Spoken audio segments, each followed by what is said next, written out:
জান্নাতে যাবে। যদি ঈমান থাকে, ঈমানের বদৌলতে আল্লাহ তাআলা সেই মানুষটাকে জান্নাত দান করবেন। তাহলে ঈমান একটা কত বড় সম্পদ, মহাদৌলত। এই ঈমান যদি আমাদের না থাকে, এই ঈমানকে যদি আমরা ধরে রাখতে না পারি,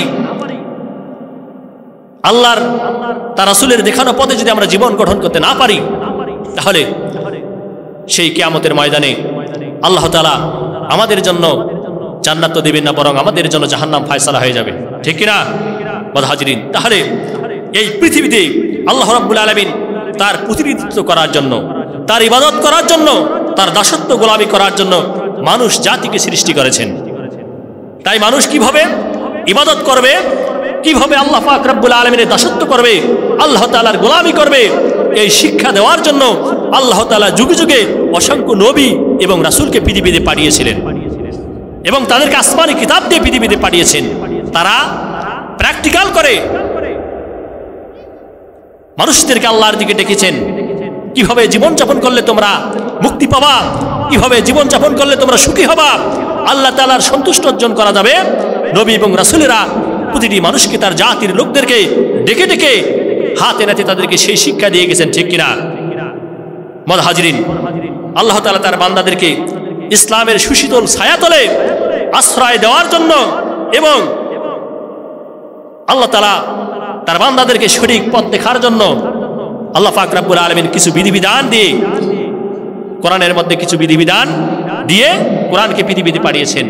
এই বিধিবিধানগুলো যদি আমরা মেনে চলতে পারি, এই বিধানের আলোকে যদি আমাদের জীবনটাকে আমরা গঠন করতে পারি, তাহলে আমরা ঈমানদার হব।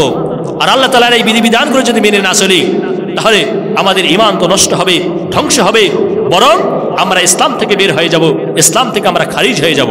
মুহাজিরিন, এই কারণে আল্লাহ পাক রব্বুল আলামিন জানাই দিচ্ছি, যুগে যুগে অসংখ্য নবী এবং রাসূল আমি প্রেরণ করেছিলাম। তাদের কাজ কি ছিল? তারা কি দাওয়াত দিয়েছিল? জাতির লোকদেরকে কি বলে আহ্বান করেছিল? আল্লাহ পাক রব্বুল আলামিন আজকের তেলাওয়াতকৃত আয়াতে সেই কথা সুন্দরভাবে তুলে ধরেছেন। আল্লাহ রাব্বুল আলামিন জানায় দেন, ওয়ালাকাদ বাআসনা ফি কুল্লি উম্মাতির রাসূলান আন ইবুদুল্লাহা ওয়াজতানিবুত তাগুত। আল্লাহু আকবার বলি। আল্লাহ তাআলা বলেন, অবশ্যই অবশ্যই নিশ্চিতভাবে আমি প্রত্যেকটি জাতির জন্য আমি আমার রাসূলদেরকে পাঠিয়েছি। তারা তাদেরকে বলেছিল, জাতির লোকদেরকে আহ্বান করেছিল, আনি ইবুদুল্লাহ, হে আমার জাতির লোকেরা, আমার কওমের লোকেরা, আমার অনুসারীরা, আনি ইবুদুল্লাহ, একমাত্র আল্লাহ পাক রব্বুল আলামিনের বندگی করো, একমাত্র আল্লাহ পাক রব্বুল আলামিনের দাসত্ব করো, তার গোলামি করো। তারা কথা বলেছিল, জাতির লোকদেরকে আহ্বান করেছিল, আনি ইবুদুল্লাহ, একমাত্র তোমরা আল্লাহর ইবাদত করো, আল্লাহর দাসত্ব করো, তার গোলামি করো। দ্বিতীয় নম্বর যে কথাটি বলেছিলেন আল্লাহ পাক রব্বুল আলামিন, সেই কথা সুন্দরভাবে তুলে ধরেন। প্রত্যেকটি নবী এবং রাসূল তারা তাদের জাতির লোকদেরকে বলেছিল, আনি ইবুদুল্লাহ ওয়াস্তানিবুত তাগুত, আমার জাতির লোকেরা আল্লাহর দাসত্ব করো, তার গোলামি করো, ওয়াস্তানিবুত তাগুত, এবং তাগুতকে অস্বীকার করো, তাগুতকে বর্জন করো, তাগুতকে অস্বীকার করো। কথা এখানে দুইটি। তারা বলেছিল, আমার জাতির লোকেরা তোমরা আল্লাহর ইবাদত করো, বندگی করো, এবং ওয়াস্তানিবুত তাগুত, এবং তাগুতকে অস্বীকার করো। তাহলে তাগুত কি, এই বিষয়টা আমাদের পরিষ্কার হওয়া দরকার কিনা, এই বিষয়টা আমাদের জানা দরকার কিনা। তাহলে তাগুত হচ্ছে, তাগুত শব্দের অর্থ হচ্ছে সীমা লঙ্ঘন করা, তথা আল্লাহ তাআলার একটা নির্দিষ্ট সীমা পরিসীমা রয়েছে, এটা যে লঙ্ঘন করে, যে অতিক্রম করে, এটা হচ্ছে তাগুত। এটা কি তাগুত? তথা যে ব্যক্তি আল্লাহর ইবাদত করে না এবং অন্য মানুষকে আল্লাহর ইবাদত করতেও দেয় না, যারা নিজেরাও আল্লাহকে মানে না, অন্য মানুষেরা আল্লাহ তাআলাকে মানবে সেই সুযোগও দেয় না, এরা হচ্ছে তাগুতি শক্তি। কোরআন এদেরকে বলেছে তাগুত। তথা আল্লাহ তাআলা যে বিধিবিধানগুলো দিয়েছে, এই বিধিবিধানগুলো ছাড়া মানুষের অন্য যে চিন্তা চেতনা, অন্য যে আদর্শ, এই অন্য চিন্তা চেতনা, ইসলাম ছাড়া অন্য চিন্তা চেতনা, এগুলোকে বলা হচ্ছে তাগুত। এই কারণে আল্লাহ তাআলা বলছে যে তোমরা আমার ইবাদত করো এবং তাগুতকে তোমরা অস্বীকার করো, তাগুতকে বর্জন করো, তাগুতকে এড়িয়ে চলো। মুহাজিরিন, তাহলে এই তাগুতি শক্তি যারা নিজেরা আল্লাহকে মানে না, আল্লাহর বান্দারা আল্লাহকে মানবে এটাও তারা পছন্দ করে না। এই কারণে আল্লাহ পাক রব্বুল আলামিনের সিদ্ধান্ত কি? আল্লাহ পাক রব্বুল আলামিন সূরাতুল বাকারার 256 নম্বর আয়াতে এই তাগুতের পরিচয় আল্লাহ পাক রব্বুল আলামিন আরো সুন্দরভাবে তুলে ধরেছেন। আল্লাহ পাক রব্বুল আলামিন জানায় দেন, লা ইকরাহা ফিদ্দীনি ক্বাদ তাবায়্যানার রুশদু মিনাল গায়য়ি ফামান ইয়াকফুর বিত্তাগুতি ওয়া ইউমিন বিল্লাহ। আল্লাহ বলেন যে দ্বীনের মধ্যে কোনো জোর জবরদস্তি নেই, মানুষকে পিটায়া বাধ্য করে দ্বীন মানাতে হবে। হে রাসূল, আমি আপনাকে এই দায়িত্ব দেইনি। মানুষকে আপনি পিটিয়ে বাধ্য করে ইসলামের দিকে নিয়ে আসবেন, এই দায়িত্ব আমি আপনাকে দেইনি। মুহাজিরিন, আল্লাহ তাআলা বলেন যে সত্য এবং মিথ্যা এগুলো কি হয়েছে, মানুষের কাছে প্রকাশ হয়ে গেছে। কোনটা ভালো, কোনটা মন্দ, কোনটা হালাল, কোনটা হারাম, কোনটা ন্যায়, কোনটা অন্যায়, এগুলো মানুষের কাছে সবগুলো কি পরিষ্কার হয়ে গেছে। এই বোঝার শক্তি, ক্ষমতা আল্লাহ পাক রব্বুল আলামিন প্রতিটি মানুষকে দিয়েছেন। কথা বলুন ঠিক কিনা? প্রতিটি মানুষ ন্যায় অন্যায় ভালো মন্দ বুঝে কিনা? তার বিবেক আছে, তার বিবেক তাকে বাধা দেয় যে এটি ভালো কাজ, এটি করতে হবে, এটি অন্যায় কাজ, এটি করা যাবে না। প্রতিটি মানুষের কাছে আজকে সত্য প্রকাশিত। এই কারণে আল্লাহ তাআলা বলতেছে, মানুষকে বাধ্য করে পিটায়ে কখনো দ্বীন মানা যাবে না, এই দায়িত্ব আমি কাউকে দেইনি। এই কারণে আল্লাহ পাক রব্বুল আলামিন বলতেছে যে ফামান ইয়াকফুর বিত্তাগুত ওয়া ইউমিন বিল্লাহ। হে আল্লাহর বান্দারা, তোমরা আগে কি করো? তাগুতকে অস্বীকার করো, তারপর আমার উপর কি আনো? ঈমান আনো। তাহলে আল্লাহ ছাড়া, রাসূল ছাড়া, ইসলাম ছাড়া মানুষের যত চিন্তা চেতনা, মানুষের যত আদর্শ রয়েছে সবগুলোকে আগে অস্বীকার করতে হবে, তারপর আল্লাহ পাক রব্বুল আলামিনকে স্বীকার করতে হবে। এই কারণে আল্লাহ তাআলা বলতেছে ফামান ইয়াকফুর, তোমরা আগে কি করো? অস্বীকার করো। ওয়া ইউমিন বিল্লাহ, ফামান ইয়াকফুর বিত্তাগুত, এই তাগুতকে অস্বীকার করো, আল্লাহ বিরোধী শক্তিকে অস্বীকার করো, আল্লাহ যেটা অনুমোদন করে না সেটাকে তোমরা অস্বীকার করো। ওয়া ইউমিন বিল্লাহ, তারপর তোমরা আল্লাহ তাআলার উপর ঈমান আনো। মুহাজিরিন, কোন মানুষের, একজন মানুষের ধরুন তার মধু খুবই প্রয়োজন, খুবই দরকার, এই মধুটাকে সংগ্রহ করে রাখতে হবে। এখন সেই ব্যক্তি যদি মধু সংগ্রহ করে রাখতে চায়, তাহলে যে বোতলটার মধ্যে মধু রাখা হবে সেটা আগে পরিষ্কার করতে হবে কিনা? সেটা আগে ভালো করে পরিষ্কার করে নিতে হবে। তারপর সেই পাত্রের মধ্যে মধু রাখলে সেই মধুর গুণাগুণ কখনো নষ্ট হবে না। সেই মধু থেকে কি পাওয়া যাবে? ফায়দা পাওয়া যাবে, উপকার পাওয়া যাবে। এখন আপনি সেই বোতল যদি পরিষ্কার না করেন, সেখানে যদি মধু রাখেন, মধুর যেমন কোনো গুণাগুণ থাকবে না। আপনি যে কাজে মধু ব্যবহার করবেন সেই কাজে আপনি কখনো সফল হবেন না। তেমনি ভাবে আল্লাহর উপর আপনি ঈমান আনবেন। আল্লাহ বিরোধী যত মত, চিন্তা, চেতনা আছে সবগুলোকে আগে অস্বীকার করতে হবে, তারপর আল্লাহর উপর ঈমান আনতে হবে। এটি আল্লাহ পাক রব্বুল আলামিনের চূড়ান্ত সিদ্ধান্ত। মুহাজিরিন, তাহলে আমরা শিরকে বিশ্বাস করব, কুফরে বিশ্বাস করব, মুনাফিকিতে বিশ্বাস করব, আবার আল্লাহর উপর ঈমান আনবো। এই ঈমান আল্লাহ পাক রব্বুল আলামিনের কাছে কখনো গ্রহণযোগ্য হবে না। এই ঈমানকে আল্লাহ পাক রব্বুল আলামিন কখনো গ্রহণ করবে না। সাচ্চা ভাবে, খাঁটি ভাবে ঈমান আনতে হবে, তবেই আল্লাহ পাক রব্বুল আলামিন সেই ঈমানদারের মর্যাদা, সম্মান আল্লাহ তাআলা বাড়ায় দিবে। মুহাজিরিন, তাহলে আল্লাহ পাক রব্বুল আলামিন কি বলছেন? কোন আল্লাহর বান্দা যদি আল্লাহ পাক রব্বুল আলামিন যে বিধিবিধানগুলো দিয়েছে সেই বিধিবিধানগুলোকে পালন করে, বিশ্বাস করে, অন্তরে লালন করে, আর আল্লাহ বিরোধী, ইসলাম বিরোধী যত চিন্তা চেতনা রয়েছে এগুলোকে যদি সে অস্বীকার করে, আল্লাহ পাক রব্বুল আলামিন জানায় দেয়, আল্লাহ পাক রব্বুল আলামিন বলেন ফাকাদ ইসতামসাকা বিল উরওয়াতিল উসকা লা ইনফিসামা লাহা ওয়াল্লাহু সামিউন আলীম। বলছেন যে ব্যক্তি তাগুতকে অস্বীকার করল, তারপর আবার উপর ঈমান আনলো, ইসলাম বিরোধী যত চিন্তা চেতনা রয়েছে সবগুলো সে ডিলিট করে দিল, সবকিছুকে অস্বীকার করলো, তার চিন্তা চেতনা থেকে, মন মস্তিষ্ক থেকে সব ইসলাম বিরোধী চিন্তাগুলোকে সে আউট করে দিল।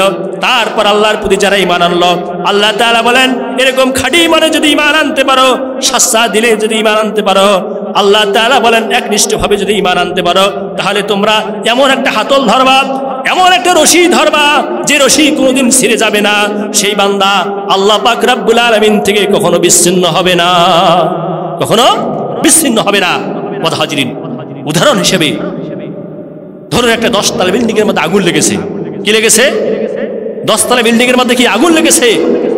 যে মানুষগুলো বিল্ডিং এর মধ্যে আটকা পড়েছে তারা কেউ বের হতে পারতেছে না। সঙ্গে সঙ্গে উদ্ধার কর্মীরা সেখানে চলে আসলো, দমকল বাহিনী চলে আসলো, উদ্ধার কর্মীরা সেখানে চলে আসলো। এখন উদ্ধার কর্মীরা বলতেছে, মাইকে এলান দেওয়া হচ্ছে, ঘোষণা করা হচ্ছে, তোমরা যারা বিল্ডিং আছো তোমরা ছাদের উপর আসো। সরকারের পক্ষ থেকে উদ্ধার কর্মীরা একটা হেলিকপ্টার নিয়ে সেই ছাদের উপরে একটা বড় রশি ছেড়ে দিল এবং মাইকের মধ্যে ঘোষণা করা হচ্ছে, তোমরা যারা আছো তোমরা এই রশিটা সুন্দরভাবে শক্ত করে ধরো, শক্ত করে ধরবা, হাত ছিঁড়ে যাবে, আঙ্গুল ছিঁড়ে যাবে, তারপর কখনো এই রশি ছাড়বা না। স্বামীর যদি একটু কষ্ট হয়, হাত যদি ফেটে যায়, রক্ত যদি ধরে, আঙ্গুল যদি ফেটে যায়, রক্ত যদি ধরে, তারপরও যে আল্লাহর বান্দারা সেই রশিটাকে শক্ত করে ধরতে পারবে, জীবন বাজি রেখে যারা সেই রশি ধরতে পারবে, সেই হেলিকপ্টার, সেই উদ্ধার বাহিনী তারা তাদেরকে উদ্ধার করতে পারবে কিনা, নিরাপদ জায়গায় তারা নিয়ে যেতে পারবে কিনা। আজ যারা নরবরে করে ধরবে, যারা শক্তভাবে ধরবে না, তারা কখনো কি সেখান থেকে বাঁচতে পারবে না। বদহাজিরিন, তাহলে সেই উদ্ধার কর্মীরা রশি ছেড়ে দিয়েছে, আবার পার্শ্ববর্তী দালান থেকে কিছু মানুষ এমনিতে রশি ছেড়ে দিয়েছে। দালান থেকে যে রশি ছেড়ে দিয়েছে সেই রশি ধরে কি বাঁচা যাবে? সেই রশি ধরলে কখনো বাঁচা যাবে না। তারা আপনাকে সেভাবে উদ্ধার করতে পারবে না, তার কারণ তাদের কোনো প্রশিক্ষণ নাই। বদহাজিরিন, আল্লাহ পাক রব্বুল আলামিন সেই রশি ছেড়ে দিয়েছে, সেই রশির নাম হচ্ছে কোরআন। কি নাম? সেই রশির নাম হচ্ছে কোরআন। এই কোরআনকে যারা ধরবে, আল্লাহ পাক রব্বুল আলামিন জানাই দিচ্ছে এই রশি কোনোদিন ছেড়ে যাবে না, আল্লাহ তাআলার সাথে তাদের সম্পর্ক বিচ্ছিন্ন হবে না, বরং এই রশি ধরার কারণে, আল্লাহকে ধরার কারণে, কোরআনকে মজবুতভাবে ধরে থাকার কারণে, শক্তভাবে জড়িয়ে রাখার কারণে আল্লাহ পাক রব্বুল আলামিন সেই বান্দাগুলোকে জান্নাতে নিয়ে যাবে। বলি সুবহানাল্লাহ। মুতাহাজিরিন, তাহলে সেই কোরআন আমাদেরকে শক্তভাবে ধরতে হবে কিনা?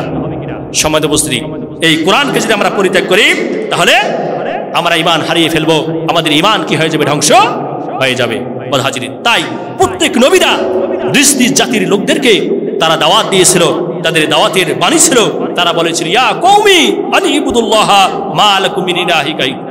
আল্লাহর সেই নবী রাসূলেরা তারা বলেছিল ইয়া কওমি, হে আমার জাতির লোকেরা, হে আমার কওমের লোকেরা, উবুদুল্লাহ, তোমরা একমাত্র আল্লাহর ইবাদত করো, আল্লাহর বন্দেগী করো, মা লাকুম মিন ইলাহিন গায়রু, এবং আল্লাহ ব্যতীত যত ইলাহ রয়েছে, যত মাবুদ রয়েছে, এদেরকে তোমরা কি করো? অস্বীকার করো, এদেরকে তোমরা বর্জন করো, এদেরকে তোমরা অস্বীকার করো। তাহলে তোমরা কি সঠিক পথ পাবা? কখনো পথভ্রষ্ট হবা না। মুতাহাজিরিন, পৃথিবীতে যত নবী রাসূল এসেছেন তারা তাদের জাতির লোকদেরকে এই আহ্বান করেছেন, যেই আল্লাহর বাণী তোমরা শোনো, আল্লাহর বাণী গ্রহণ করো, কোরআন গ্রহণ করো, আসমানি কিতাবের বাণীগুলো মেনে নাও, তাহলে তোমরা কামিয়াব হবা। আল্লাহ পাক রব্বুল আলামিন তোমাদেরকে ভালোবাসবে, তোমাদেরকে পছন্দ করবে, পরিণামে আল্লাহ তাআলা তোমাদেরকে জান্নাত দিয়ে ধন্য করবে। এই দাওয়াত তাদেরকে দিয়েছিল। মুতাহাজিরিন, যখন এই দাওয়াত দিয়েছিল, জাতির লোকদেরকে যখন দাওয়াত দিয়েছিল, আমার জাতির লোকেরা, আমার কওমের লোকেরা, আনিবুদুল্লাহ, তোমরা আল্লাহ তাআলার ইবাদত করো, ওয়াস্তানিবুত তাগুত, তাগুতকে বর্জন করো। এই দাওয়াত যখন দিয়েছিল, সেই সময়ের প্রভাবশালী ব্যক্তি যারা ক্ষমতায় যারা ছিল তারা তখন বুঝতে পারল এই দাওয়াত দেওয়া হয়েছে, এই দাওয়াত চালিয়ে যাচ্ছে, এই দাওয়াত যদি চালিয়ে যায়, এই দাওয়াত যদি মানুষ গ্রহণ করে, তাহলে আমাদের মাতাব্বারি আর খাটবে না, আমাদের মোরলগিরি আর খাটবে না, আমরা আর নেতৃত্ব দিতে পারবো না। এই কারণে সেই সময়ে যারা শাসন ক্ষমতায় ছিল সেই নবী এবং রাসূলের বিরুদ্ধে তারা অবস্থান গ্রহণ করেছিল, তারা ষড়যন্ত্রে লিপ্ত হয়েছিল। সম্মানিত উপস্থিতি, এই কথা আল্লাহ পাক রব্বুল আলামিন হযরত মূসা আলাইহিস সালামের সময়ে যখন ফেরাউন ক্ষমতায় ছিল, মূসা আলাইহিস সালাম তার জাতির লোকদেরকে আহ্বান করেছিল, ফেরাউনকে আহ্বান করেছিল। আল্লাহ পাক রব্বুল আলামিন ফেরাউন যখন বলল আমার জাতির লোকেরা, আমি তোমাদের মাবুদ, আমি তোমাদের স্রষ্টা, আমি তোমাদের রব, আমি তোমাদের রব, আল্লাহ তাআলা মূসা আলাইহিস সালামকে বলেন মূসা তুমি ফেরাউনের কাছে যাও। সে সীমা লঙ্ঘন করেছে। সে কি করেছে? সীমা লঙ্ঘন করেছে। মূসা আলাইহিস সালাম বলেন যে ফেরাউন তুমি মেনে নাও লা ইলাহা ইল্লাল্লাহ, আল্লাহ ছাড়া কোনো মাবুদ নেই। আমরা যদিও না বুঝি, ফেরাউন এবং তার পরিষদবর্গ তারা বুঝে ফেলেছিল, তারা বলেছিল, তারা বুঝতে পেরেছিল যে এই বাক্য যদি আমরা মেনে নেই, এই কথায় যদি আমরা বিশ্বাস করি আল্লাহ ছাড়া কোনো মাবুদ নেই, আইনদাতা নেই, বিধানদাতা নেই, রিজিকদাতা নেই, পালনকর্তা কেউ নেই, এই কথা যদি আমরা মানি তাহলে আমাদের নেতৃত্ব আর থাকবে না, আমাদের নেতৃত্ব চলে যাবে। এই কারণে তারা মূসার বিরুদ্ধে তারা ষড়যন্ত্র শুরু করে দিল। আল্লাহ পাক রব্বুল আলামিন সেই মূসা আলাইহিস সালামকে যে দাওয়াত মিশন নিয়ে ফেরাউনের দরবারে প্রেরণ করেছিলেন, আল্লাহ তাআলা সূরা তাহার 24 নম্বর আয়াতে আল্লাহ তাআলা তুলে ধরেন। আল্লাহ পাক রব্বুল আলামিন জানায় দেন ইযহাব ইলা ফিরআউনা ইন্নাহু তাগা, হে মুসা তুমি ফিরাউনের কাছে চলে যাও। ইন্নাহু তাগা, সে সীমা লঙ্ঘন করেছে, সে সীমা লঙ্ঘন করেছে, সে প্রভু দাবি করেছে, প্রভু দাবি করেছিল, মানে সে আইন রচনা করবে, সে আইন তৈরি করবে এবং সেই আইন রাষ্ট্রের সকল মানুষকে মানতে হবে। সে কি করবে? আইন তৈরি করবে। সে যে বিধিবিধান দেবে, সে যে আইন রচনা করবে, সেই আইন প্রতিটি নাগরিককে মানতে হবে। এটি তার ফায়সালা, এটি তার ফায়সালা। যারাই বিরোধিতা করবে, ফিরাউন তাদের বিরুদ্ধে ষড়যন্ত্র করবে, তাদের উপর জুলুম নির্যাতন চালাবে। হাজিরিন, মূসা আলাইহিস সালাম এই দাওয়াত দিলেন যে ফিরাউন তুমি সীমা লঙ্ঘন করেছো, তুমি বলো লা ইলাহা ইল্লাল্লাহ, আল্লাহ ছাড়া কোনো মাবুদ নেই, আল্লাহ ছাড়া কোনো আইনদাতা নেই, আল্লাহ ছাড়া কোনো বিধানদাতা নেই। তুমি এই কথায় বিশ্বাস করো, তাহলে তোমার দুনিয়ার জীবন সুন্দর হবে, তুমি আখিরাতেও কি নিশ্চিত মুক্তি পাবা। ফিরাউন মূসা আলাইহিস সালামের কথা শোনেনি, মূসা আলাইহিস সালামের কথাকে সে প্রত্যাখ্যান করলো এবং ফিরাউন চড়াও হলো, রাগান্বিত হলো। আল্লাহ তাআলা বলতেছে, সে বলল লা আজআলান্নাকা মিনাল মাসজুনিন, সে বলল মুসা তুমি যদি তোমার এই কথা থেকে সরে না আসো, আমার জাতির লোকদেরকে যে দাওয়াত দিচ্ছে এই দাওয়াতি মিশন থেকে যদি তুমি সরে না আসো, তাহলে অবশ্যই অবশ্যই আমি তোমাকে কারারুদ্ধ করব, তোমাকে বন্দী করব, তোমাকে কারারুদ্ধ করব, তোমাকে বন্দী করব, এই পথ থেকে যদি তুমি ফিরে না আসো। মূসা আলাইহিস সালাম কি ভয় পেয়েছিলেন? মূসা আলাইহিস সালাম কখনো ভয় পাননি, বরং মূসা আলাইহিস সালাম তার দাওয়াতি অভিযান তিনি পরিচালনা করছেন, জাতির লোকদেরকে এই আহ্বান জানিয়ে দিচ্ছে। ফিরাউনকে বলতেছে, ফিরাউন তুমি এই আহ্বান, আমার এই দাওয়াতকে গ্রহণ করো, তাহলে তুমি কামিয়াব হবা। মূসা আলাইহিস সালামের এই আহ্বান ফিরাউনের আর সিংহাসন নড়ে গেল। ফিরাউন বলতেছে না আর মূসাকে বাঁচিয়ে রাখা যাবে না। মূসার বিরুদ্ধে গ্রেফতারি পরোয়ানা জারি হয়ে গেল। তার সৈন্যবাহিনীকে নিয়ে মূসা আলাইহিস সালামকে তাড়া করল। মূসা আলাইহিস সালাম তার অনুসারীদেরকে নিয়ে লোহিত সাগরের দিকে রওনা হচ্ছে। এমন সময় তার অনুসারীরা বলতেছে, সামনের দিকে সাগর, পিছনের দিকে ফিরাউনের বাহিনী যখন ধরা পড়ে যাবে, তার জাতির লোকেরা, তার অনুসারীরা বলতেছে, এই বুঝি আমরা ধরা পড়ে গেলাম, সামনে আমাদের সমুদ্র, পিছনে আমাদের ফিরাউনের বাহিনী, এই বুঝি আমরা ধরা পড়ে যাই। মূসা আলাইহিস সালাম বললেন, তোমরা হতাশ হও না, মন মরা হও না, আমার রব আমাকে অবশ্যই একটা রাস্তা দেখায় দেবে। বলি সুবহানাল্লাহ, আমার রব আমাকে রাস্তা দেখায় দেবে, তোমরা হতাশ হও না। মূসা আলাইহিস সালাম যখন এই সমুদ্রের পাড়ে গেলেন, আল্লাহ তাআলা বলেন, মূসা তোমার হাতের লাঠি দিয়ে তুমি সমুদ্রে আঘাত করো। সমুদ্রে আঘাত করা মাত্রই আল্লাহ পাক রব্বুল আলামিন রাস্তা তৈরি করে দিলেন। বলি সুবহানাল্লাহ। মূসা আলাইহিস সালাম নির্বিঘ্নে পার হয়ে গেলেন। ফিরাউনের বাহিনী বলতেছে, মূসা যদি পার হয়ে যায়, পার হতে পারে, তাহলে আমরাও পারবো। যখনই তারা সেই রাস্তা ব্যবহার করার চেষ্টা করেছে, আল্লাহ পাক রব্বুল আলামিন সেই ফিরাউন এবং তার বাহিনীকে চুবিয়ে চুবিয়ে সেই লোহিত সাগরে আল্লাহ পাক রব্বুল আলামিন তাদেরকে শেষ করে দিয়েছেন। বলি নাউজুবিল্লাহ। হাজিরিন, এই কারণে জাতির লোকেরা, পৃথিবীতে যত নবী রাসূল এসেছিল, তারা সকলেই দাওয়াত দিয়েছিল, হেমার জাতির লোকেরা তোমরা তাগুতকে বর্জন করো, এক আল্লাহর বندگی করো, আল্লাহর দাসত্ব করো, আল্লাহর গোলামি করো।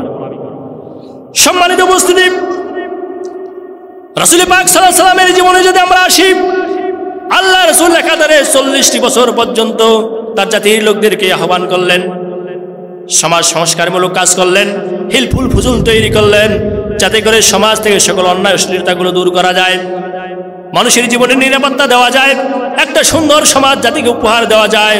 এভাবে আল্লাহ রাসূল 40 বছর পর্যন্ত চেষ্টা করলেন, তদবির করলেন, কিন্তু আল্লাহ রাসূল সমাজের কখনো পরিবর্তন করতে পারলেন না।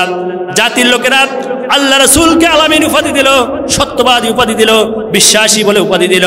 সেই জাতির লোকেরা আল্লাহ রাসূল যখন তাদেরকে দাওয়াত দিল যে লা ইলাহা ইল্লাল্লাহু মুহাম্মাদুর রাসূলুল্লাহ, হেমার জাতির লোকেরা তোমরা পড়ো লা ইলাহা ইল্লাল্লাহু মুহাম্মাদুর রাসূলুল্লাহ, এক ইলার ইবাদত করো, আর আমি আল্লাহর পক্ষ থেকে রাসূল হিসেবে তোমাদের কাছে এসেছি, তোমরা এই কথা বলো, পড়ো।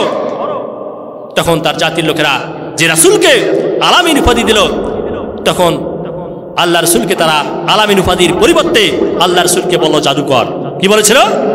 জাদুকর। আল্লাহ রাসূলকে বলল গণক, আল্লাহ রাসূলকে বলল কবি। এভাবে বিভিন্নভাবে আল্লাহ রাসূলকে হেনস্থা করার তারা চেষ্টা করেছিল। মুতাহাজিরিন, আল্লাহ রাসূল সাল্লাল্লাহু যখন তার দাওয়াতি মিশন পরিচালনা করতে লাগলো, আবু জেহেল, উতবা, শাইবা, মুলিদ বিন মুগিরার মতো যারা প্রভাবশালী নেতা ছিল, তারা বুঝে ফেললো যে মুহাম্মদকে যদি তার দাওয়াতি মিশন পরিচালনা করার সুযোগ দেওয়া হয়, এমন একটা সময় আসবে আমাদের নেতৃত্ব আর খাটবে না, আমাদের কর্তৃত্ব আর খাটবে না, আমরা আর সমাজে মাথাবাড়ি করতে পারবো না, বরং এখন এই মুহাম্মদকে টুডি চিপে ধরতে হবে, তার এই দাওয়াতি কাজ বন্ধ করতে হবে। এই সিদ্ধান্ত নিল। মক্কার সেই নেতৃবৃন্দ তারা পরামর্শ শুরু করে দিল মুহাম্মাদের এই মিশনকে কিভাবে বাধাগ্রস্ত করা যায়, মুহাম্মাদের এই দাওয়াতি মিশনকে কিভাবে বন্ধ করা যায়। প্রাথমিক পর্যায়ে তারা সিদ্ধান্ত নিল যে না, এখনো মুহাম্মাদকে কিছু করা যাবে না, কেননা সে একটা প্রভাবশালী বংশের ছেলে, প্রভাবশালী বংশের সন্তান। এখনো যদি তার বিরুদ্ধে আমরা অ্যাকশনে যাই, যদি কোনো ষড়যন্ত্র শুরু করে দেই, তাহলে সেই মক্কার কুরাইশ বংশ আমাদেরকে ছাড়বে না। বরং প্রাথমিক পর্যায়ে আমরা তার চাচাকে বিষয়টা অবহিত করি। কাফির নেতৃবৃন্দ আবু জেহেলের নেতৃত্বে কাফির গোষ্ঠী নবীর চাচা আবু তালেবের কাছে চলে আসলো। আবু তালেবের কাছে সে নালিশ করলো, আবু তালেব, তোমার এই ভাতিজা এক আল্লাহর দিকে ডাকতেছে, আমাদের নেতৃত্ব কর্তৃত্ব ছিনিয়ে নেওয়ার জন্য চেষ্টা করতেছে। তুমি এখনই থামাও, যদি না থামাও তাহলে আমরা তার বিরুদ্ধে লেগে যাব, তার বিরুদ্ধে আমরা ষড়যন্ত্র করব। বরং তোমার ভাতিজা কি চায়, সে তো একটা ইতিম সন্তান, তার মায়ের পেটে থাকতেই তার পিতা মারা গিয়েছে, তার কোনো সহায় সম্পদ বলতে কিছু নেই। সে যদি চায় জাগতিক সম্পদ তার প্রয়োজন হবে, আমরা মক্কা নেতৃবৃন্দ যারা আছি আমরা তাকে সম্পদের মালিক করে দেব, মক্কার সবচেয়ে প্রভাবশালী সম্পদশালী ব্যক্তিতে পরিণত করে দেব। সে যদি চায় কোনো সুন্দরী মেয়েকে বিবাহ করতে, আমরা সেই মক্কায় তালাশ করে মক্কার সবচেয়ে যিনি সুন্দরী হবে সেই সুন্দরী মেয়ের সাথে তোমার ভাতিজার বিয়ে দিব। এভাবে বিভিন্ন প্রস্তাব দিল। আল্লাহ রাসূল যখন বাড়িতে চলে আসলেন, আবু তালেব তার ভাতিজাকে কাছে ডাকলেন, আমার ভাতিজা শোনো, তুমি এই কাফির নেতৃবৃন্দুর বিরুদ্ধে অবস্থান করো না, রাষ্ট্রের লোকেরা তোমার বিপক্ষে চলে গিয়েছে, আমার কাছে সে তারা নালিশ করেছে, এভাবে বিভিন্ন প্রস্তাব দিয়েছে। আল্লাহ রাসূল যখন এই কথা শুনলেন, আল্লাহ রাসূলের চোখ দিয়ে পানি পড়তেছে। আল্লাহ রাসূল বললেন, আমার চাচা ভালো করে শুনে নাও, তারা যে প্রস্তাবগুলো দিয়েছে এই প্রস্তাবগুলো তো তারা পূরণ করতে পারবে, এই বিষয়গুলো দিতে পারবে, এই জিনিসগুলো তারা দিতে পারবে, কিন্তু আমি তাদেরকে স্পষ্ট করে বুঝিয়ে দিতে চাই, বলতে চাই, আমার পক্ষ থেকে আপনি জবাব দেবেন। তারা যদি সেই মক্কার কাফির নেতৃবৃন্দ তারা যদি আমার ডান হাতে যদি সূর্য এনে দেয়, বাম হাতে যদি আমাকে চন্দ্র এনে দেয়, এরপরও যদি তারা আমাকে এই তাওহীদের দাওয়াত বন্ধ করার চেষ্টা করে, আমাকে এই কাজ থেকে বিরত রাখার চেষ্টা করে, ও আমার চাচা গো, আমি আপনাকে স্পষ্টভাবে জানিয়ে দিলাম, পরিষ্কার করে আপনাকে জানিয়ে দিলাম, আমার ডান হাতে চন্দ্র, বাম হাতে চাঁদ, বাম হাতে চন্দ্র, ডান হাতে যদি সূর্য এনে দেয়, এরপরও যদি তারা আমাকে এই দাওয়াত বন্ধ করতে বলে, আমার চাচা আমি কখনো তাদের এই কথায় কর্ণপাত করব না, তাদের এই কথা কখনো আমি শ্রবণ করব না, বরং আমার জীবন থাকতেই আমার দাওয়াতি মিশন আমি চালিয়ে যাব। বলি সুবহানাল্লাহ, আমার দাওয়াতি মিশন আমি চালিয়ে যাব, এটি কখনো বন্ধ করার সময় বন্ধ করার সুযোগ নেই, এটি আমি কখনো বন্ধ করতে পারবো না। কারণ এই মহান দায়িত্ব দিয়ে আল্লাহ পাক রব্বুল আলামিন আমাকে প্রেরণ করেছেন, জাতির লোকদেরকে আমি এই দাওয়াতি দিয়ে যাব, আজীবন দিয়ে যাব। আমি তাদেরকে কোনো তোয়াক্কা করি না, তাদেরকে আমি কখনো ভয় করি না। হাজিরিন, আবু জেহেল এবং মক্কা নেতৃবৃন্দ তারা সিদ্ধান্ত নিল, যেভাবে সোজা আঙ্গুলে কখনো ঘি উঠবে না, বরং এখন তাদের বিরুদ্ধে আমাদেরকে অ্যাকশনে যেতে হবে, ষড়যন্ত্র করতে হবে। আবু জেহেল, ওয়াক্কার, উতবা, শাইবা, মুগিরা তারা সবাই সিদ্ধান্ত নিল যে মুহাম্মদকে তারা জানে মেরে ফেলবে, মুহাম্মদকে কি করবে, জানে মেরে ফেলবে, হত্যা করবে। রাসূল সাল্লাল্লাহু আলাইহি ওয়াসাল্লাম হেরেম শরীফের সামনে বসে আছেন, এমন সময় আবু জেহেল পিছন দিক থেকে এসে রাসূল ইসলামের গলায় গামছা পিছিয়ে তাকে হত্যা করার ষড়যন্ত্র করলো, বেধড়ক মারপিট করলো, রক্তাক্ত অবস্থায় আল্লাহ রাসূলকে জমিনে ফেলিয়ে দিয়ে তারা সেখান থেকে চলে গেল। কিছুক্ষণ পর তার চাচা আবু আমির হামজা তিনি চলে আসলেন, তার দাসীর কাছে সংবাদ পেলেন যে তোমার ভাতিজাকে আজকে আবু জেহেল রক্তাক্ত করে সেই কাবা ঘরের সামনে ফেলে রেখে গিয়েছে। আমির হামজা কথাটা যখন শুনলেন, আমির হামজা সঙ্গে সঙ্গে আবু জেহেলের বাড়িতে চলে গেলেন। আবু জেহেল, তোমার এত বড় সাহস, আমি আমির হামজা বেঁচে থাকতে আমার ভাতিজাকে তুমি আঘাত করেছ। এভাবে বাক বিতণ্ডা হল। এমত অবস্থায় আমির হামজা তার হাতে একটা তরবারি ছিল, হাতে একটা তীর ধনুক ছিল, এই তীর দিয়ে ধনুক দিয়ে আবু জাহেলের মাথার মধ্যে একটা আঘাত করলো। আবু জাহেলের মাথা ফেটে গেল, রক্তাক্ত হলো। আমির হামজা সেখান থেকে বাড়িতে চলে আসলেন, এসে তার ভাতিজাকে বলতেছে, ভাতিজা তুমি কি এখনো খুশি হবা না? তোমাকে যে আঘাত করেছে আবু জেহেলকে আমি রক্তাক্ত করে বাড়িতে ফিরে এসেছি, ভাতিজা তুমি কি খুশি হবা না? রাসূল পাক সাল্লাল্লাহু আলাইহি ওয়াসাল্লাম বলতেছে, ও আমার চাচাজান, আপনি কাকে মেরেছেন, কাকে রক্তাক্ত করেছেন, এটা শুনে আমার কোনো লাভ নেই, বরং আমি তখনই খুশি হব যখন আমি যে দাওয়াত দিয়েছি, যে কালিমার প্রসার করতেছি, যে কালিমার দাওয়াত দিয়েছি, এই কালিমা যদি আপনি পাঠ করেন, একবার যদি আপনি মুসলমান হয়ে যান, এর সে আমি বেশি আর কিছু চাই না, বরং আমি সবচেয়ে বেশি খুশি হব। বলি সুবহানাল্লাহ। আল্লাহ রাসূল সাল্লাল্লাহু আলাইহি ওয়াসাল্লাম যখন এই কথা বললেন, আমির হামজা তখন আর দেরি করলেন না। আমির হামজা বললেন, ভাতিজা তুমি প্রতিরোধে বিশ্বাসী নাও, প্রতিশোধে বিশ্বাসী নাও, তুমি সত্য নবী, আল্লাহ পাক রব্বুল আলামিন তোমাকে সত্য দিন সহ প্রেরণ করেছেন। ভাতিজা আমি তোমার দিন গ্রহণ করলাম। আমির হামজার সঙ্গে সঙ্গে তেলাওয়াত করলো লা ইলাহা ইল্লাল্লাহু মুহাম্মাদুর রাসূলুল্লাহ। আমির হামজা তিনি মুসলমান হয়ে গেলেন। আমির হামজা তখন ইসলাম গ্রহণ করলেন, তিনি দ্বীন গ্রহণ করলেন। মুহাজিরিন, এভাবে আল্লাহ পাক রব্বুল আলামিন বলেন যে যারা আল্লাহ তাআলা যাদেরকে পছন্দ করেন আল্লাহ পাক রব্বুল আলামিন তাদেরকে হেদায়েত দান করেন। সম্মানিত উপস্থিতি, তাহলে সুতরাং যারা নবীর অনুসরণ করবে তারা মুক্তি পাবে, তারা হেদায়েত পাবে। আর যারা নবীর অনুসরণ করবে না বরং তারা পথভ্রষ্ট হবে, তারা সঠিক পথ হারিয়ে ফেলবে। এর পরিণাম তাদের ঈমানটা ধ্বংস হবে, তারা কখনো মুসলমান থাকতে পারবে না। মুহাজিরিন, তাহলে ঈমান আল্লাহ পাক রব্বুল আলামিনের পক্ষ থেকে একটা মহা দৌলত, মহা সম্পদ। এই ঈমানকে যদি আমরা রক্ষা করতে না পারি, এই ঈমানকে যদি ঈমান যদি ধ্বংস হয়ে যায়, তাহলে আমাদের নিশ্চিত পরিণতি, নিশ্চিত ধ্বংস অপেক্ষা করতেছে। কথা বলুন ঠিক কিনা? সম্মানিত উপস্থিতি, তাহলে ঈমান যে ধ্বংস হয়, কোন কোন কাজের সাথে সম্পৃক্ত হলে, কোন কোন কাজ করলে একজন মানুষের ঈমান ধ্বংস হয়, এই বিষয়গুলোকে আমাদের জানার দরকার আছে। মুহাজিরিন, তাহলে ঈমান ধ্বংসের যে কারণগুলো আছে, এই কারণগুলোর মধ্যে অন্যতম কারণ হচ্ছে শিরক করা। কি করা? শিরক করা। শিরক কি? শিরক হচ্ছে তাওহীদের বিপরীত। তাওহীদ হচ্ছে আল্লাহ তাআলার একাত্মবাদ। আল্লাহ তাআলা এক এবং অদ্বিতীয়, তার কোনো শরীক নেই। এর নাম হচ্ছে কি? তাওহীদ। এর নাম তাওহীদ, একাত্মবাদ। আর আল্লাহ ছাড়া অন্য কোনো বস্তু, আল্লাহ তাআলার সাথে কোনো ব্যক্তি বা বস্তুকে তুলনা করা, আল্লাহ তাআলা যেটা করতে পারে অন্য ব্যক্তি বা বস্তু সেটা করতে পারে, এই বিশ্বাস করার নাম হচ্ছে শিরক। তথা হচ্ছে অংশীদার তৈরি করা, পার্টনারশিপ তৈরি করা, অংশীদারিত্ব স্থাপন করা। মুহাজিরিন, তাহলে এই শিরক থেকে আমাদেরকে বিরত থাকতে হবে। মুহাজিরিন, আজকে আমরা মুসলমান, আমরা যদিও মূর্তি পূজা না করি, কোনো মূর্তি পূজা আমরা করি না, ঠিক কিনা?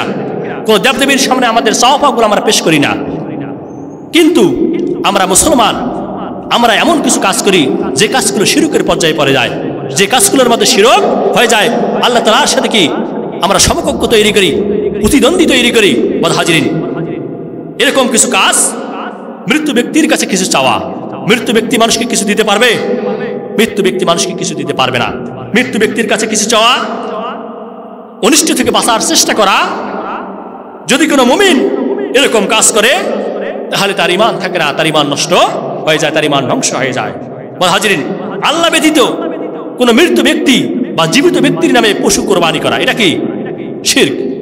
আল্লাহ ব্যতীত মৃত্যু বা জীবিত ব্যক্তির নামে মানত করা, বিপদে পড়েছেন, অমুক মাজারে দান করলাম, অমুক ব্যক্তির উদ্দেশ্যে পশু কোরবানি দেব, এরকম যদি কেউ নিয়াত করে, এরকম মানত করে, তাহলে সে কি স্পষ্ট শিরকের মধ্যে পড়ে যায়। মুহাজিরিন, এগুলো হচ্ছে শিরক। কোনো মৃত্যু ব্যক্তির কবরে মোমবাতি দেওয়া, তেল দেওয়া, গিলাফ দেওয়া, টাকা পয়সা দেওয়া, গরু খাসি এগুলো দান করা, উদ্দেশ্য কি থাকে? কোনো মাজারে গিয়ে, মৃত্যু ব্যক্তির দরবারে গিয়ে টাকা পয়সা, গরু ছাগল, হাঁস মুরগি এইগুলো দান করে মানুষ, এবং তাদের মনের মধ্যে একটা ইচ্ছা থাকে যে আমি বিপদে পড়েছি, এই বাবার ওসিলায় আমার বিপদ যেন দূর হয়, বলে কিনা? তাদের মনের মধ্যে একটা চিন্তা ভাবনা থাকে, চাওয়া পাওয়া থাকে, আমার সন্তান নেই, আমি নিঃসন্তান, বাবার দোয়ায় যেন আমার একটা সন্তান হয়। এরকম চিন্তা অনেক মানুষের আছে, অনেক মুসলমানের আছে। রোগ থেকে মুক্তি পাবে, বিপদ থেকে নিরাপত্তা পাবে, এরকম চিন্তা ভাবনা করে সেখানে তারা কি করে? মানত করে, দান খয়রাত করে। এগুলো করা কি? শিরক। আপনার মনের সকল চাওয়া পাওয়া একমাত্র আল্লাহ পাক রব্বুল আলামিন পূরণ করে দিতে পারে। কথা বলুন ঠিক কিনা? আপনার মনের চাওয়া পাওয়া আপনি আল্লাহ তাআলার দরবারে পেশ করেন, আল্লাহ পাক রব্বুল আলামিন আপনার মনের চাওয়া পাওয়াগুলো, ইচ্ছাগুলো পূরণ করে দিতে পারে। এছাড়া কোনো ব্যক্তি, কোনো বস্তু আপনার মনের চাওয়া পাওয়াগুলো পূরণ করে দিতে পারে না। যারা এরকম করবে তারা স্পষ্ট শিরকের মধ্যে লিপ্ত হবে। এই শিরক এমন একটা অপরাধ, এমন একটা গুনাহ, যে গুনাহ আল্লাহ পাক রব্বুল আলামিন কখনো মাফ করবে না। দলিল কি? আল্লাহ তাআলা বলেছেন সূরা নিসার 116 নম্বর আয়াতে আল্লাহ পাক রব্বুল আলামিন সেই দলিল দিচ্ছেন। এরকম চিন্তা চেতনা যাদের আছে, এরকম কাজের সাথে আমরা যারা সম্পৃক্ত, এগুলো থেকে আমাদেরকে বেরিয়ে আসতে হবে। এগুলো স্পষ্ট শিরক। এই অপরাধ আল্লাহ পাক রব্বুল আলামিন খাঁটি মনে তওবা ছাড়া আল্লাহ তাআলা কখনো মাফ করবে না। আল্লাহ রাব্বুল আলামিন কুরআনুল কারীমের মধ্যে সূরা নিসার 116 নম্বর আয়াতে আল্লাহ পাক রব্বুল আলামিন সেই কথাটা সুন্দরভাবে তুলে ধরেছেন। আল্লাহ পাক রব্বুল আলামিন জানায় দেন, ইন্নাল্লাহা লা ইয়াগফিরু আন ইউশরাকা বিহি ওয়া ইয়াগফিরু মা দুনা যালিকা লিমান ইয়াশা ওয়া মান ইউশরিক বিল্লাহি ফাকাদ দাল্লা দালালাম বাঈদা। আল্লাহ বলেন, নিশ্চয় আল্লাহ তাআলা লা ইয়াগফিরু, কখনো ক্ষমা করবে না, আইয়ুশরিকা বিহি, তার সাথে যারা শরীক করবে এই ব্যক্তিগুলোকে আল্লাহ পাক রব্বুল আলামিন কখনো ক্ষমা করবে না। এছাড়া মানুষ যদি অন্যান্য অপরাধ করে, অন্যান্য পাপ করে, আল্লাহ তাআলা যদি চায় তার বান্দাকে আল্লাহ তাআলা ক্ষমা করে দেয়। আল্লাহ তাআলা এই শিরকের অপরাধ ছাড়া অন্য কোনো যদি অপরাধ করে আল্লাহ তাআলা চাইলে সেগুলো ক্ষমা করে দিতে পারে।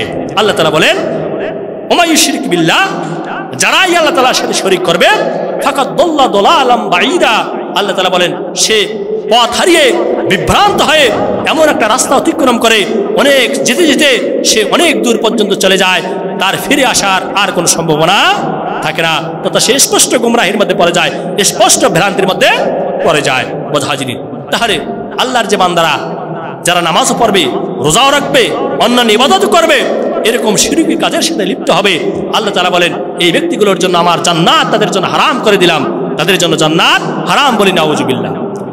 আল্লাহ রাব্বুল আলামিন কুরআনুল কারীমের মধ্যে জানাই দিচ্ছে, ইন্নাহু মান ইউশরিক বিল্লাহি ফাকাদ হারামাল্লাহু আলাইহিল জান্নাহ ওয়া মাওয়াহুন নার ওয়া মা লিজ-জালিমিনা মিন আনসার। আল্লাহ তাআলা বলতেছে যে নিশ্চয়ই যারা আল্লাহর সাথে শরীক করে, শিরক স্থাপন করে, আল্লাহ বলেন ফাকাদ হারামাল্লাহ, আল্লাহ তাআলা এখানে নিশ্চয়তা দিয়েছেন, তাকিদ দিয়েছেন যে অবশ্যই অবশ্যই এদের জন্য আমি জান্নাত হারাম করে দিলাম বলি নাউজুবিল্লাহ।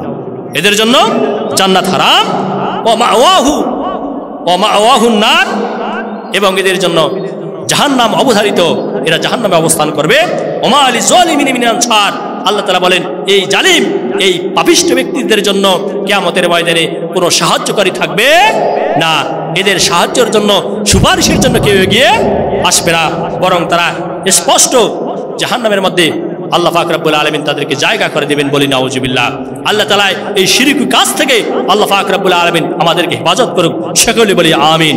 ওয়াহাজিরিন, তাহলে ইসলাম যে বিধান দিয়েছে, ইসলাম যে আইন কানুন দিয়েছে, এই ইসলামী বিধান পরিত্যাগ করা মানে ঈমানকে হারিয়ে ফেলা, পরিত্যাগ করা মানে ঈমানকে ধ্বংস করা। ওয়াহাজিরিন, যদি কোনো মুসলমান নবী করিম সাল্লাল্লাহু আলাইহি ওয়াসাল্লামের দেখানো পথ, ইসলাম যে আদর্শ দিয়েছে, ইসলাম যে দিক নির্দেশনা দিয়েছে, ইসলাম যে বিধিবিধানগুলো দিয়েছে, কোনো মুসলমান যদি এগুলো পরিপূর্ণ মনে না করে, অন্য কোনো বিধানের দিকে যদি সে ছুটে, অন্য কোনো বিধানের আলোকে জীবন গঠন করলে সে মুক্তি পাবে, এরকম যদি বিশ্বাস করে ওয়াহাজিরিন, তাহলে সেই মানুষটার ঈমান আর থাকে না, তার ঈমান ধ্বংস হয়ে যায়। যদি কোনো ব্যক্তি মনে করে মানুষের তৈরি করা আইন ইসলামের আইন থেকে উত্তম, মানুষের তৈরি করা বিধান ইসলামের বিধান থেকে শ্রেষ্ঠ, এরকম বিশ্বাস যদি কেউ করে, তাহলে সে আর ঈমানদার থাকতে পারে না, তার ঈমান ধ্বংস হয়ে যায়। ওয়াহাজিরিন, ইসলাম যে আদর্শ দিয়েছে, ইসলাম যে বিধিবিধান দিয়েছে, মানুষের তৈরি করা যে বিধিবিধান রয়েছে, এগুলো সমান, এটা যদি কেউ ভাবে তাহলে তারও ঈমান থাকে না। ওয়াহাজিরিন, ইসলামী বিধিবিধান আল্লাহ পাক রব্বুল আলামিন দিয়েছে, এই বিধিবিধানগুলো যদি আমরা মানি, কোনো মানুষ যদি বিশ্বাস করে যে এই বিধিবিধানগুলো মানলে, এই বিধিবিধানগুলো মানা জায়েজ, এগুলো তার জন্য বৈধ, তাহলে সেই ব্যক্তির ঈমান থাকে না। এই কারণে আল্লাহ পাক রব্বুল আলামিন জানাই দিচ্ছে যে দুনিয়ার মানুষ, তোমরা ইসলাম যে বিধান দিয়েছে সেই বিধানের দিকে ফিরে আসো, ইসলাম যে আদর্শ দিয়েছে সেই আদর্শের দিকে ফিরে আসো, তাহলেই তোমরা কামিয়াব হবা, তাহলে তোমরা মুক্তি পাবা।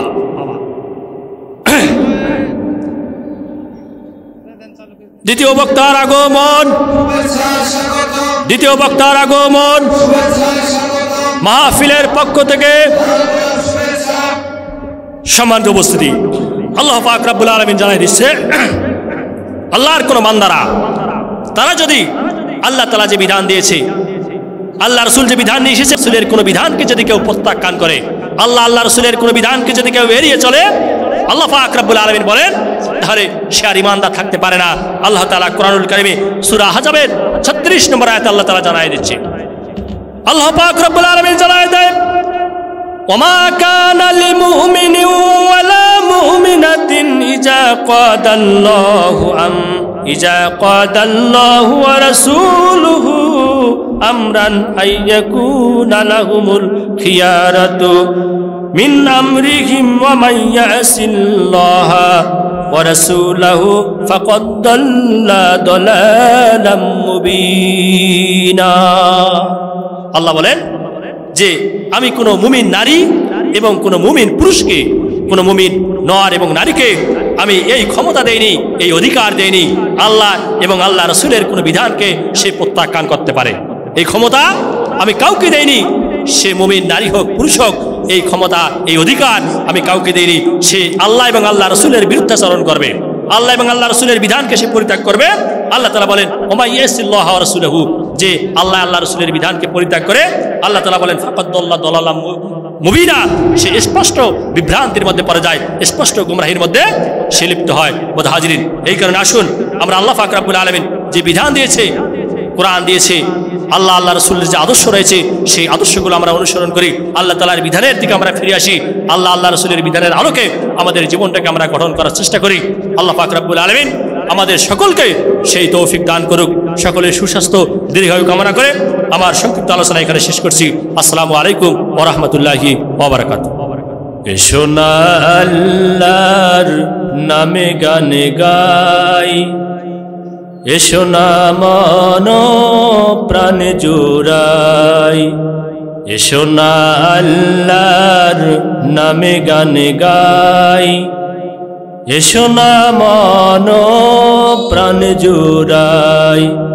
আল্লাহু আকবার বলো, আল্লাহু আকবার, আল্লাহু আকবার বলো, আল্লাহু আকবার। ও মধুর নামটি নিলে হৃদয় হাসে, ও মধুর নামে সুখ নেমে আসে, ও মধুর নামটি নিলে হৃদয় হাসে, ও মধুর নামে সুখ নেমে আসে। ও নামের তুলনা মেলে না, মেলে না, ও নামের তুলনা হবে না, হবে না, তুলনা নাই, নাই, নাই। এসো না আল্লাহর নামে গান গাই, এসো না মন প্রাণ জোড়াই। আল্লাহু আকবার বলো, আল্লাহু আকবার, আল্লাহু আকবার বলো, আল্লাহু আকবার। ঠিক কিনা? যে নামে ইব্রাহিমের আগুন হলো পানি, ডাকার মতো ডাকলে আজ সারা দিবেন তিনি রে মন, সারা দিবেন তিনি। যে নামে ইব্রাহিমের আগুন হলো পানি, ডাকার মতো ডাকলে আজ সারা দিবেন তিনি রে মন, সারা দিবেন তিনি। ও মধুর নামটি মিটায় হতাশার জ্বালা, গলাতে পরো নামের মালা। ও মধুর নামটি মিটায় হতাশার জ্বালা, গলাতে পরো ও নামের মালা। ও নামের তুলনা মেলে না, মেলে না, ও নামের তুলনা হবে না, হবে না, তুলনা নাই, নাই, নাই। এসো না আল্লাহর নামে গান গাই, এসো না মন প্রাণ জোড়াই। এসো না আল্লাহর নামে গান গাই, এসো না মন প্রাণ জোড়াই। সকলে বলি আল্লাহুম্মা আমিন। মুআজ্জাজ হাজিরিন, আমরা এখানে উপস্থিত হয়েছি একটি উদ্দেশ্য, আমরা কোরআন শুনবো, ঠিক কিনা? আমরা কোরআন শুনবো, কোরআন থেকে শিক্ষা নিয়ে আমাদের বাস্তব জীবন আমলের জিন্দেগি আমরা গঠন করব। এই উদ্দেশ্যেই মূলত আমরা এখানে এসেছি, কথা বলুন ঠিক কিনা? সম্মানিত উপস্থিতি, এই কোরআন আল্লাহ পাক রব্বুল আলামিন দিয়েছেন। কোরআন পৃথিবীতে এসেছে, কোরআন কি কারণে পৃথিবীতে আসলো? কোরআন কি শুধু তেলাওয়াতের জন্য পৃথিবীতে এসেছে? শুধু কি আমরা কোরআন তেলাওয়াত করব, এই উদ্দেশ্যে কি কোরআন, এই উদ্দেশ্য নিয়ে কি কোরআন পৃথিবীতে এসেছে? আমরা এই কোরআনকে তাবিজের কিতাব বানাবো? এই কোরআন মানুষ মারা গেলে তার পাশে বসে আমরা কোরআন তেলাওয়াত করব? বিয়ে শাদীতে কোরআন তেলাওয়াত করব? এই উদ্দেশ্যে আল্লাহ তাআলা কোরআন পাঠিয়েছেন? এই উদ্দেশ্যে আল্লাহ তাআলা কোরআন পাঠাননি, বরং কোরআন কি কারণে আল্লাহ তাআলা পাঠিয়েছেন আল্লাহ পাক রব্বুল আলামিনের সুন্দর জবাব দিতে পারবেন। অন্য মানুষ দিতে পারবে? যিনি কোরআন পাঠিয়েছেন তিনি জবাব দিতে পারবেন এই কোরআন কেন পাঠানো হলো, কোরআন পৃথিবীতে কি জন্য আসলো, এই কোরআন আমাদের কাছ থেকে কি দাবি করে। এই জবাব আল্লাহ পাক রব্বুল আলামিন একমাত্র দিতে পারেন। আমরা কোরআন থেকে একটু জানার চেষ্টা করি আল্লাহ তাআলা কেন কোরআন পৃথিবীতে পাঠালেন, কোরআন কি কারণে পৃথিবীতে আসলো। আল্লাহ রাব্বুল আলামিন কোরআন হাকিমের মধ্যে সেই কথা সুন্দরভাবে আল্লাহ তাআলা তুলে ধরেছেন। আল্লাহ পাক রব্বুল আলামিন বলেন, ফামান তাবিয়া হুদায়া ফালা খাউফুন আলাইহিম ওয়া লাহুম ইয়াহজানুন। আল্লাহ বলেন যে কোরআন পাঠালাম, ফামান তাবিয়া হুদায়া ফালা খাউফুন আলাইহিম ওয়া লাহুম ইয়াহজানুন। এই কোরআন আমি পাঠিয়েছি, এই কোরআনের যারা অনুসরণ করবে, কোরআনের যারা ইত্তিবা করবে, কোরআন মোতাবেক যারা জীবন গঠন করবে, আল্লাহ তাআলা বলেন তাদের কোনো ভয় নেই, তাদের কোনো চিন্তা নেই, তারা সকল ভয় ভীতি চিন্তা ভাবনা থেকে আল্লাহ পাক রব্বুল আলামিন তাদেরকে মুক্তি দিয়েছেন, বলি সুবহানাল্লাহ। তাহলে এই কোরআন যারা মানতে পারবে, কোরআন মোতাবেক যারা জীবন গঠন করতে পারবে, আল্লাহ তাআলা বলেন এই বান্দাদের কোনো চিন্তা, কোনো দুঃখ কষ্ট এগুলো কিছু নেই। কোরআনের মহব্বতে, কোরআনকে ভালোবাসার কারণে আল্লাহ পাক রব্বুল আলামিন তাদের সকল ভয়ভীতিগুলো চিন্তা ভাবনাগুলো আল্লাহ তাআলা দূর করে দেবে, বলি সুবহানাল্লাহ। তাহলে এই কোরআন পৃথিবীতে এসেছে মানুষদেরকে হেদায়েত দেওয়ার জন্য, মানুষদেরকে সঠিক রাস্তা দেখায় দেওয়ার জন্য, মানুষকে আল্লাহ তাআলার বিধিবিধানগুলো জানিয়ে দেওয়ার জন্য আল্লাহ তাআলা এই কোরআন পাঠিয়েছেন, ঠিক কিনা মজা হাজিরিন? তাহলে আমি আপনাদের কাছে প্রশ্ন রাখতে চাই, একজন মানুষ যদি অসুস্থ হয়, অসুস্থ হলে মানুষ কোথায় যায়? ডাক্তারের কাছে যায়। ডাক্তারকে গিয়ে তার শারীরিক যে সমস্যাগুলো, সেই সমস্যার কথাগুলো যখন বলা হয়, ডাক্তার পরীক্ষা নিরীক্ষা করে সুন্দর একটা প্রেসক্রিপশন করে দেয়, ব্যবস্থাপত্র লিখে দেয় যে আপনার এই সমস্যা, এই ওষুধগুলো লিখে দিলাম, এই ওষুধগুলো কিনে খেলে, নিয়ম মাফিক খেলে আপনি রোগ থেকে ভালো হবেন আশা করা যায়, ঠিক কিনা? কোন আল্লাহর বান্দা ডাক্তারের চেম্বার থেকে বের হয়ে সে যে ওষুধগুলো ডাক্তার লিখে দিয়েছে সেই ওষুধগুলোর নাম বারবার তেলাওয়াত করতেছে, বারবার কি ওষুধগুলোর নাম তেলাওয়াত করতেছে।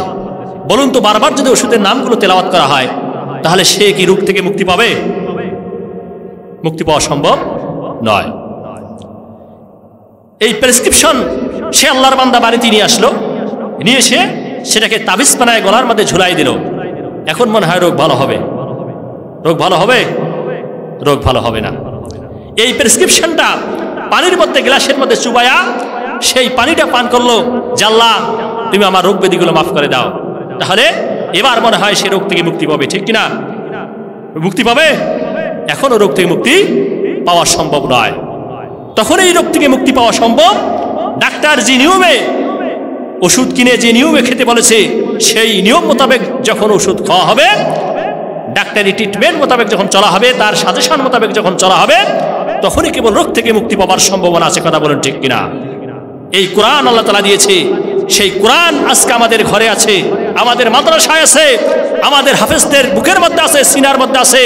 কিন্তু এই কোরআন দ্বারা যদি আজকে সমাজ পরিচালিত না হয়, এই কোরআনের বিধানগুলো যদি সমাজে বাস্তবায়ন করা না হয়, তাহলে এই কোরআন আমাদের মাঝে থাকবে, কোরআন হাফেজের সিনার মধ্যে থাকবে, মসজিদে থাকবে, মাদ্রাসায় থাকবে, এই কোরআন থেকে আমরা কখনো উপকৃত হতে পারবো না। কথা বলুন ঠিক কিনা? সম্মানিত উপস্থিতি, এই কারণে আল্লাহ তাআলা বলেন এই কোরআন আমি দিয়েছি তোমাদের হেদায়েতের জন্য। এই কোরআনে যে বিধিবিধানগুলো দেওয়া আছে সেই বিধিবিধানগুলো তোমরা অনুসরণ করো, তাহলেই তোমরা কামিয়াব হবা। নতুবা এই কোরআনকে যদি প্রত্যাখ্যান করো, কোরআনের বিধান থেকে যদি সরে যাও, কোরআনের বিধানগুলো যদি এড়িয়ে চলো তাহলে তোমাদের পরিণতি কি হবে আল্লাহ পাক রব্বুল আলামিন সুন্দরভাবে সেই কথা জানাই দিচ্ছি।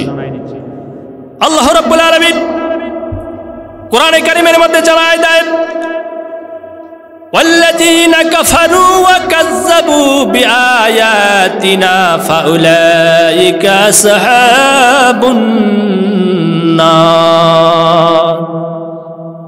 আল্লাহ বলেন যারা এই কোরআনের বাণীকে অস্বীকার করবে অবিশ্বাস করবে আল্লাহ বলেন এই ব্যক্তিগুলোর পরিণতি হলো এরা জাহান্নামী, এদেরকে আমি জাহান্নামে নিক্ষেপ করব বলি নাউজুবিল্লাহ। এদের পরিণতি হলো জাহান্নাম। এই কোরআনকে প্রত্যাখ্যান করার জন্য কোরআনকে গুরুত্ব না দেওয়ার কারণে আল্লাহ পাক রব্বুল আলামিনের সিদ্ধান্ত হলো এরা জাহান্নামী। এরা কোথায় যাবে? জাহান্নামে যাবে।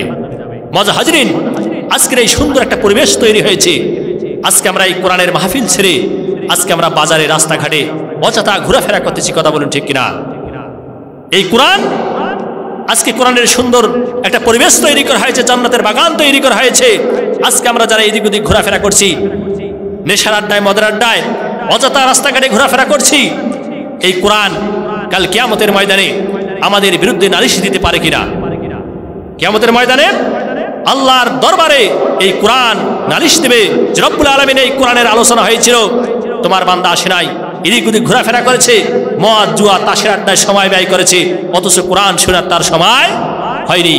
এই কথা আল্লাহ পাক রব্বুল আলামিন কোরআনুল কারীমে আল্লাহ রাসূল কিয়ামতের ময়দানে এই সমস্ত উম্মতের বিরুদ্ধে আল্লাহর দরবারে আল্লাহর আদালতে মামলা দায়ের করবে। সেই ব্যক্তিগুলো যারা আজকে এই কোরআনকে গুরুত্ব দেবে না, কোরআনকে পরিত্যাগ করবে, আল্লাহ তাআলা আল্লাহর দরবারে সেই দিন রাসূল মামলা দায়ের করবে। আল্লাহ তাআলা কোরআনুল কারীমের 25 নম্বর সূরা ফুরকানের 30 নম্বর আয়াতে আল্লাহ তাআলা সেই কথাটা সুন্দরভাবে তুলে ধরেছেন। আল্লাহ রাব্বুল আলামিন জানায় দেন وقال الرسول يا رب إن قوم اتخذوا هذا القرآن مهجورا। আল্লাহু আকবার বলি। আল্লাহ বলেন সেই দিন রাসূল বলবে وقال الرسول يا ربي, রাসূল বলবে হে আমার প্রতিপালক, ইন্না কওমি, আমার সম্প্রদায়, আমার গোষ্ঠী, আমার জাতির লোকেরা, আমার উম্মতেরা, ইত্তাখাযু হাযাল কুরআনা মাহজুরা, এই কোরআনকে তারা পরিত্যাগ করেছে। এই বান্দাদের জন্য, আমার এই উম্মতদের জন্য তোমার দরবারে আজকে নালিশ দিলাম, তোমার দরবারে আমি আজকে মামলা দায়ের করলাম। কেননা এই কোরআনের জন্য আমাকে মার খেতে হয়েছে, সাহাবা কিরামের শরীর থেকে রক্ত ঝরেছে। এই কোরআনের জন্য তারা কত ত্যাগ স্বীকার করেছে, কত জুলুম নির্যাতন সহ্য করেছে। আর আজকে সুন্দর পরিবেশ পাওয়ার পরও আমার উম্মতের একটা অংশ তারা আজকে কোরআনকে গুরুত্ব দেয়নি, কোরআনকে পরিত্যাগ করেছে, কোরআনকে এড়িয়ে চলেছে। এদের বিরুদ্ধে আমি মামলা দায়ের করলাম। আল্লাহ রাসূল যদি সেদিন আল্লাহর দরবারে মামলা দায়ের করে, আমরা সেদিন কি বাঁচতে পারবো? বাঁচার সম্ভাবনা নেই। বল হাজিরিন, এই কারণে কোরআন আমাদের মানতে হবে, কোরআন আমাদেরকে বুঝে চলতে হবে। বল হাজিরিন, মূল আলোচনায় ফিরে যায়। আজকের আলোচনা, ঈমান হচ্ছে মানুষের মহাসম্পদ, মহাদৌলত। একজন মানুষের যদি ঈমান থাকে তাহলে সেই মানুষটা জান্নাতে যাবে না জাহান্নামে যাবে?